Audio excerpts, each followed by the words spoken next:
create the diverse living systems of our planet.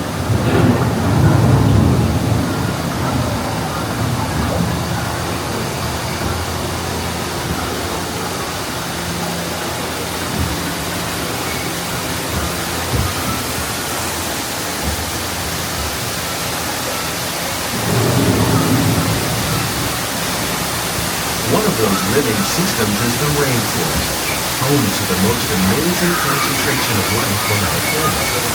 These dense and beautiful forests cover only a tiny portion of the Earth's surface, but they contain more than half of its plant and animal species. Rainforests are also extremely rich in diversity living systems, providing us with oxygen, food, medicine, and other elements essential to our lives.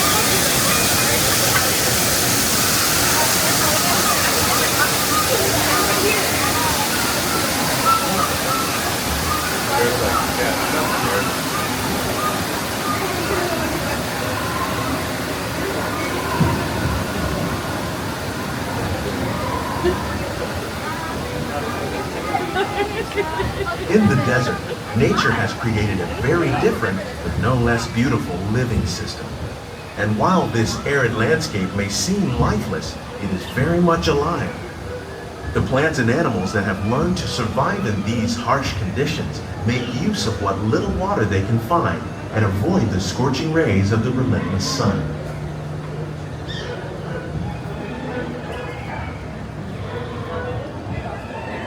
The American prairie once appeared as desolate as the desert, but over time, rainwater and nutrients gradually penetrated the hard surface of this land. Even the hooves of the mighty buffalo helped create the rich soil that would one day become home to the American farm.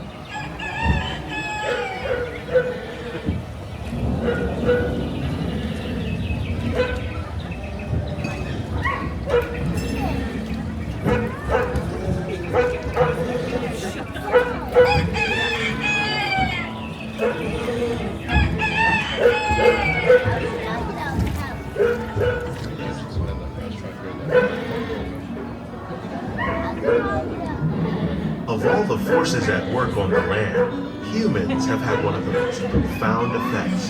The need to produce food for a growing world led to the enormous use and sometimes overuse of the land. In our search for more efficient ways to grow food, we often fail to realize the impact of our methods.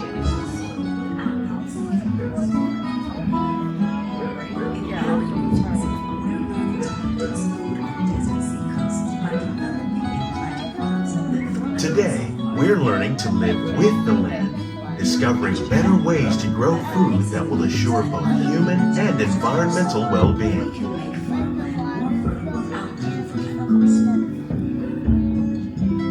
Here at EPCOT, we're learning to reduce the need for chemical pesticides by breeding and using natural predators, like ladybugs and wasps, to control pests.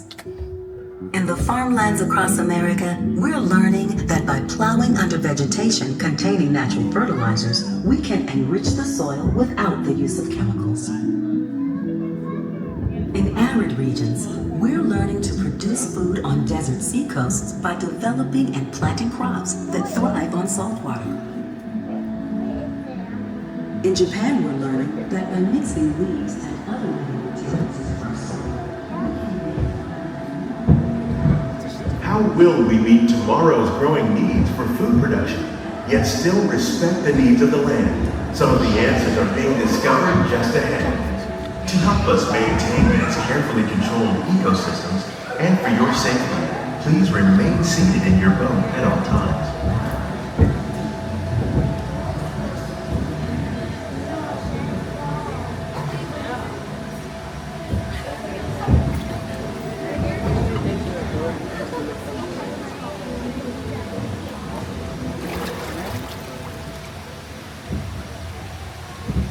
Welcome to our living laboratory, where scientists from EPCOT and the U.S. Department of Agriculture are exploring innovative ways to produce bountiful harvests now and into the future.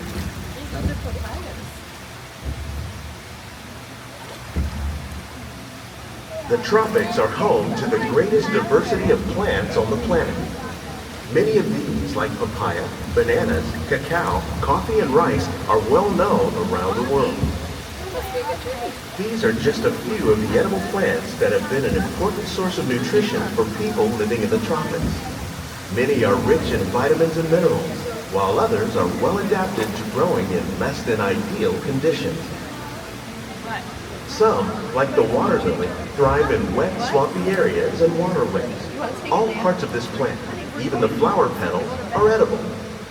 The starchy root of the plant has long been used to make flour for baking.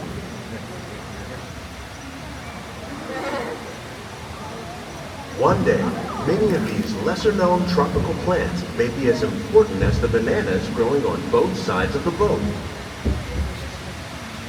More than 28 million tons of bananas are eaten annually, making it the most popular fruit in the world.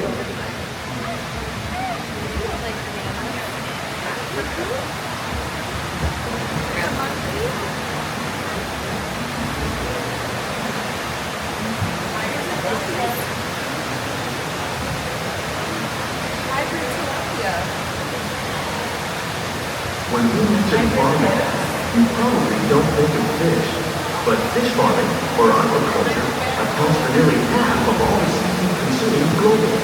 Tilapia, bass, and catfish, like the ones you see here, are three of the more popular crops raised by fish farmers. The sustainable system we're using here recycles the water in the tanks. As a result, we're able to save millions of gallons each year.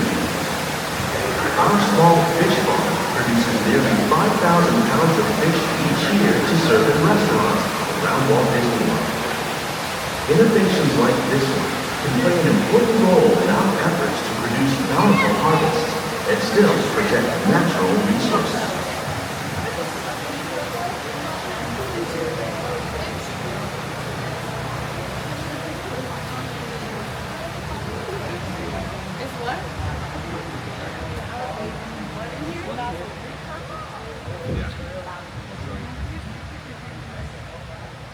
While there are more than 50,000 edible plant species in the world, most of us are only familiar with the handful that make up our everyday diet. The common grains growing here, wheat, maize, sorghum, and millet, plus rice, account for nearly 2/3 of our global food consumption. Learning how to increase yields of these staples is an important goal of research around the world.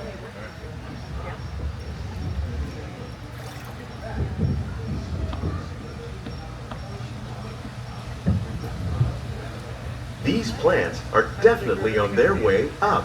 Innovative growing techniques like these increase yields while more efficiently using resources like water, fertilizer, and pesticides.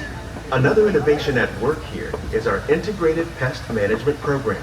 By populating our greenhouses with beneficial insects that prey on harmful pests like aphids and flies, we are significantly reducing our reliance on conventional pesticides.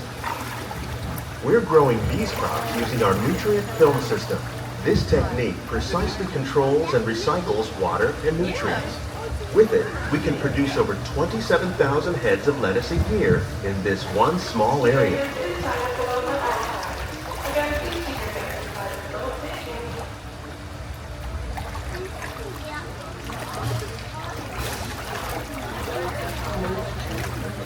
Some of our best ideas have been inspired by nature, like these fruit and vegetable trees.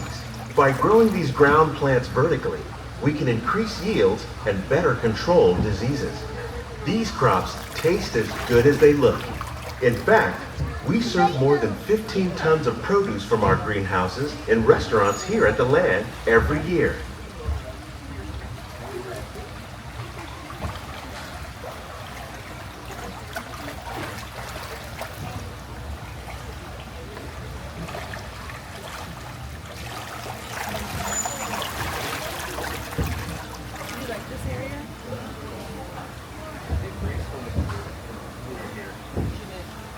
The future of agriculture may include innovative ideas like this vertical growing system. Plants grown in this way use a fraction of the space required by traditional growing methods. That saves water and increases production. The aquaponics system on your left combines hydroponics with aquaculture. The fish provide a natural source of fertilizer for the plants, and the plants help keep the water clean for the fish. It's another great way to produce more while using less.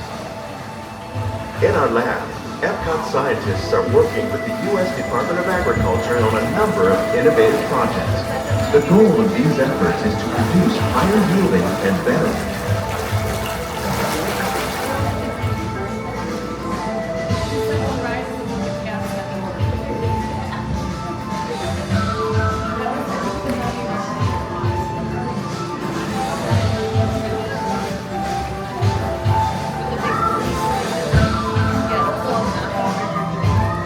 Greenhouses represent just a fraction of the work being done worldwide to produce bountiful harvests for our growing population. Scientists, farmers, and even backyard gardeners are doing their part to improve the quantity and quality of foods that we all rely upon. Together, we can continue to find more ways to increase food production and protect our precious natural environment. Only then will we truly be living with the land.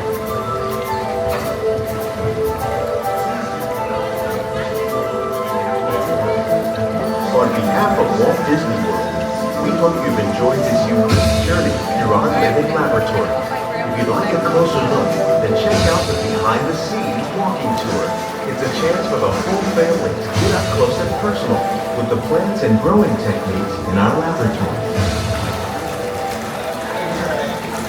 Please keep your hands and feet inside the boat and remain seated until the boat comes to a complete stop.